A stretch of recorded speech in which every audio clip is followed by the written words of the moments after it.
किसी गांव में एक साधु रहा करता था। वह जब भी नाचता था तभी बारिश होती थी।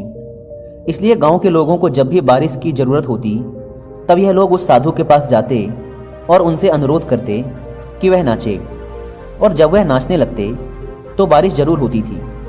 कुछ दिनों बाद 4 लड़के शहर से गांव में घूमने आए।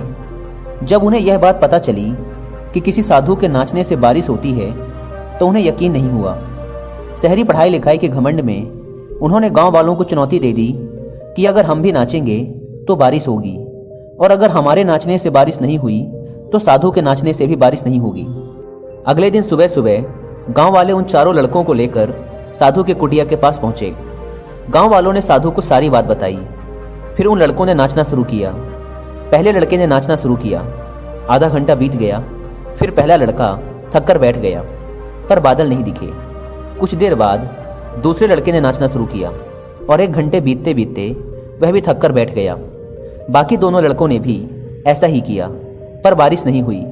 अब साधु की बारी थी। उसने नाचना शुरू किया। 1 घंटा बीत गया, पर बारिश नहीं हुई। साधु फिर भी नहीं रुका, वह नाचता ही रहा। नाचते नाचते 2 घंटे बीत गए, पर बारिश नहीं हुई। 4 घंटे बीत गए, पर बारिश नहीं हुई। लेकिन साधु तो रुकने का नाम ही नहीं ले रहा था।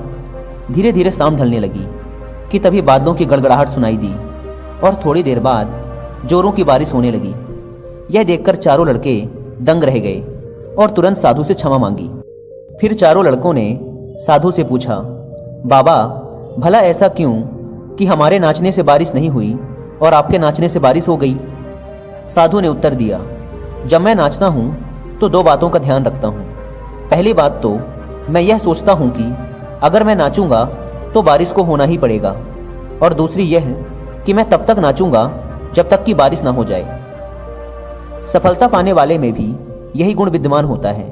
वे जिस काम को भी करते हैं उसमें उन्हें सफल होने का पूरा भरोसा होता है, और वह तब तक उस काम को करते हैं जब तक कि उसमें सफल ना हो जाएं। इसलिए अगर हमें सफलता हासिल करनी है